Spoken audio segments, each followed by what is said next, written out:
Hello বন্ধুরা, সবাইকে good morning. আমি কাকুলি আমার নতুন একটা ভিডিওতে তোমাদের সবাইকে অনেক স্বাগত।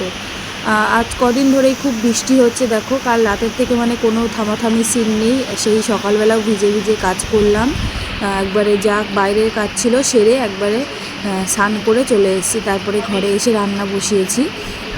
আর আমার চারিদিক দিয়ে জল এসে আমার পুরো ঘর ভেসে যাচ্ছে। এদিকে জানলা দিয়ে, তারপরে এদিকে হচ্ছে বালিশ টালিশ সব ভিজে গেছে। দেখো এদিক দিয়ে জল একদম বেয়ে আসছে বলে এই চটটা দিয়ে রেখেছি যাতে না আসার। এদিকে গাবলা দেখো, গাবলা এক গাবলা জল ফেলে দেওয়া হয়ে গেছে অলরেডি। আর এদিকে হচ্ছে আমার সামনে যে দেওয়াল আছে, দেওয়াল সোপ করে আমার শাশুড়ি হচ্ছে টালির চালের জলটা পুরো আমার দেওয়ালের মধ্যে পড়ে, তো ওই জন্য সোপ করে পুরো এখানে এই ঘরে আসছে। তারপরে এদিকে রান্নার জোগাড় করছি, বসিয়ে দিয়েছি। খাওয়া দাওয়া করে রেডি হয়ে গেছি, যাবো স্টেশনে।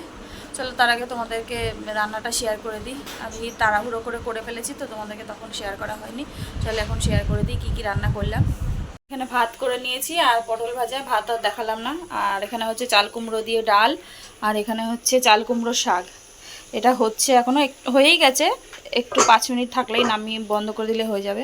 তো চলো স্টেশনে যাই। বৃষ্টি পড়ছে, আজকে সাইকেল নেব না, এমনি যাব, টোটো করেই যাব। তো চলো স্টেশনে যাই, তারপরে দেখা হচ্ছে।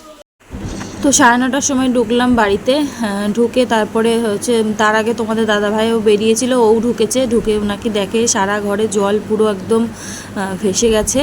হ্যাঁ, তো সেগুলোকেই সাফ করছিল। তো আমার ফোনে চার্জ ছিল না, তো তাই জন্য হচ্ছে তার আগে একবার করে নিয়েছে। তো এগুলো হচ্ছে তারপরে আবার যে বৃষ্টি হচ্ছে না, কন্টিনিউ তো বৃষ্টি হয়ে যাচ্ছে, এই জন্য বৃষ্টি মানে জলটা সমানে এসেই যাচ্ছে। এর আগে একবার সাফ করেছে, তো আবারও এগুলো পরিষ্কার করছে। আমি বললাম যে আবার হয়ে গেছে, তাহলে আবার একটু সাফ করে দাও, নাহলে এইগুলো কী বলো তো সারা রাতে আবার পুরো ভেসে যাবে। তো একটুখানি কমিয়ে দিলে তাহলে রাতে আর অতটা আসবে না। তো তাই জন্য ওগুলো করছিল, মানে এই সাইড দিয়ে ওই সাইড দিয়ে। তারপরে আমি ওকে বললাম যে তুমি একটুখানি চৌকিটা সরিয়ে দাও, নাহলে হচ্ছে রাতে ঘুমোবো কী করে, ওই সাইডে পুরো বিছানার ওই দিকটাই তো হয়। তো বলছে ঠিক আছে দাঁড়াও, আগে জলটা পরিষ্কার করে নিই, তারপরে তোমার চৌকিটা সরাচ্ছি।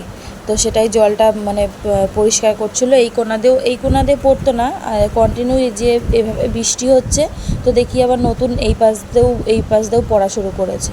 তো তারপর দুজনে মিলে চৌকিটা সরালাম, এদিকে সরিয়ে দিলাম, ওই দিকটা ফাঁকা করে দিলাম একদম। দিকটা প্রায় 1 হাত মতন ফাঁকা হয়ে গেছে। ওদিকে যাওয়া যাবে, এখন মোটামুটি ঢোকা যাবে, একটা মানুষ ঢুকতে পারবে, বেরোতে পারবে। হ্যালো বন্ধুরা, তো এসছি আজকে 9টার সময়, 9টা না 9:30টার সময় এসছি। গেছি টোটোতে, এসছিও টোটোতে, সাইকেল নিইনি, কেননা সারাদিন যা বৃষ্টি হচ্ছে।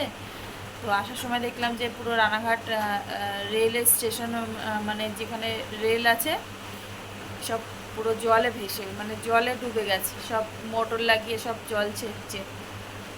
এখনও বৃষ্টি হচ্ছে, চৌকিটা এদিক সরিয়ে আনলাম, কারণ ওই সাইডে হচ্ছে পুরো বিছানা ভিজে যাচ্ছে। ওই ওপরে যে চাপাগাঁথনি ছিল ওখান থেকে যে ইয়ে হয়ে গেছিলো, 3 ফুট হয়ে গেছে, তাই জন্য সরিয়ে নিয়ে আসলাম চৌকিটা বাধ্য হয়ে। আর এখন বাজে হচ্ছে 11টা মতো। তো চলো আজকের মতো ভিডিওটা এখানে শেষ করছি। সবাই ভালো থেকো, সুস্থ থেকো, আগামীকাল নতুন একটা ভিডিওর সাথে দেখা হচ্ছে।